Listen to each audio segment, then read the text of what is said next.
Hi guys, welcome back. So I had a very easy morning. Um, I had maybe about 6 or 5.5 hours of sleep. I got up, um, I ran a bath, and I prepped my hair to make it easier for when I go there to style my hair.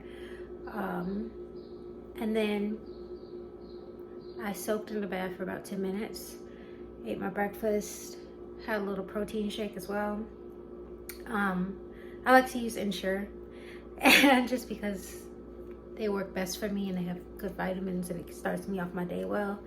I had a turmeric shot, and I watched a little bit of TV while I was soaking in the bath. So now I'm about to leave and go back on to set. So see you guys there.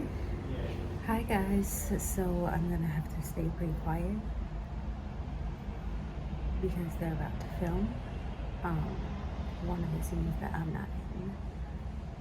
So this is after a shooting happens. So this is my look. Got my coffee.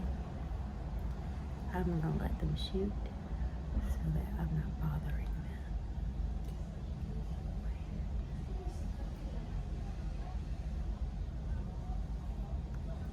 So while we were on set, a typical day would be I would probably get there before the other castmates, my co-stars, when you do theater and when you do film. I would get there before my co-stars. I would go straight to get my COVID test. And then I would usually I would do hair, makeup, wardrobe. But sometimes I would have to do wardrobe first. It really just depended. When I was getting the special effects makeup done by Elena, which she was amazing, love her, absolutely adore her. Follow her on Instagram. I'll put her Instagram down below. When I was getting my special effects makeup done by Elena, sometimes I would have to get that done definitely before I put on my wardrobe. But depending on how much they wanted it to drip, sometimes it would be after.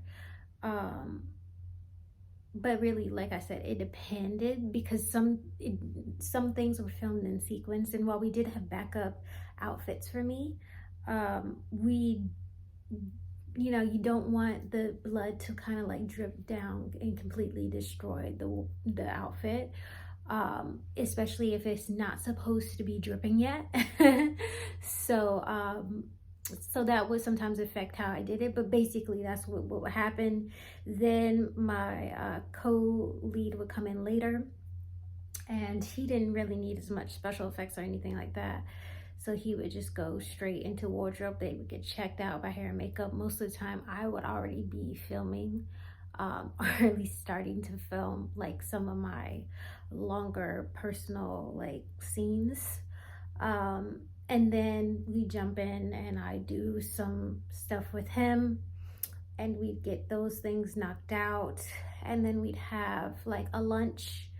And around that time another actor or some other actors would come in, and either like an hour before or right when lunch was happening, and then we pretty much eat. We were mostly catered by Panera, which was nice, because I got to try a lot of things that I'd never tried before. Of course, we had snacks in a whole like crafty section, that you could do like in between, like where they're setting up different lights or whatever.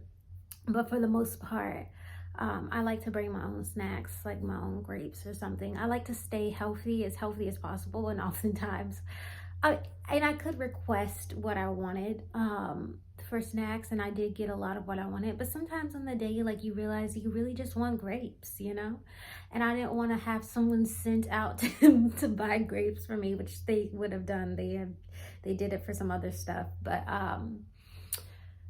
I have grapes at home, so I just brought it.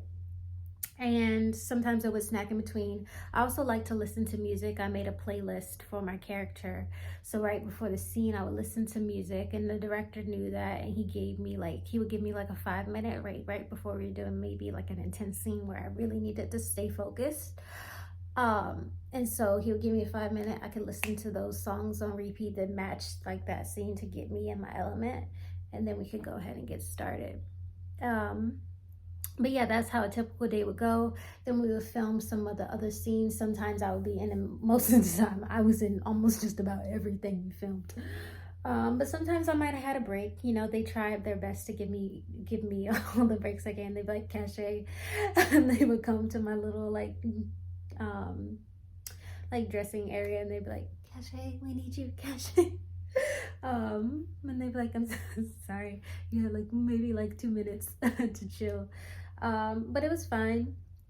And then later on we would have dinner, which for the most part I didn't really like. I mean, I would get food, but I wouldn't really be hungry. I would probably be munching on some snacks by then, but I would just always have coffee. That's what I needed, like, honestly.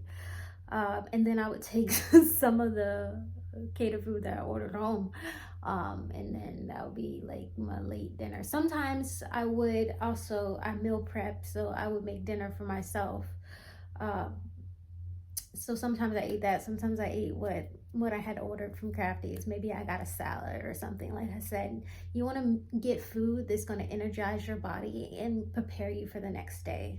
And something that I will always do whenever I got home was do a wind down. And I think it's very important because sometimes some characters are so intense. Like I said, you have to take care of your mind, body, and soul. I'm going to put in the comment section below my manifesting like vlog that I did last week that just kind of talks about that a little bit. But what I would do was I would try and take a bath if I could, either that night or early in the morning, and I would do like my skincare routine, which for me is very meditating and calming. And then I would just put on like a really funny show or something that would just make me not think, and then I would go to bed. So that was pretty much how my days would go. And then I wake up, go to set, and do it all over again. Honestly, it was one of probably the funnest experience, and it's such a rewarding character for someone like me to play, like a young Black woman, to play one of these like serial killer roles and have it be the lead, and have her be someone who takes charge and uses and who's smart and has all of these aspects about herself where she's discovering a lot about herself, but she's also confident, and she's not gonna let anyone overtake her or overthrow her. It's just something that I don't see a lot in characters that I'm given. And like I said, I'm not gonna be the F girl anymore. I'm not gonna be the girl who just is in bed with a guy and then he goes on his journey. No, I want something more complicated than that, something I could sink my teeth into. And I've been very lucky to be getting a lot of those roles recently. So yeah, I will let you guys know when that comes out, when that film comes out, and then I'm gonna take you guys with me because it looks like I'll be doing another play soon in Boston. So stay with me, and I'll give you the little behind the scenes on that, and put it in the comment section if there's, I know sometimes it's been having trouble with letting you guys comment. I'm also going to put my Instagram, so DM me any questions that you have about the business, about the auditions or callbacks or anything like that. For this specific role, I know like he told me like 800 people auditioned just to play the role that I got. And so if you want to know any like details about that audition process, DM me and I can do a whole vlog on that. So all right guys, don't forget to like, subscribe, and all that jazz. And if it lets you comment, please comment. If not, please go on my Instagram and feel free to DM me. All right guys, thank you so much.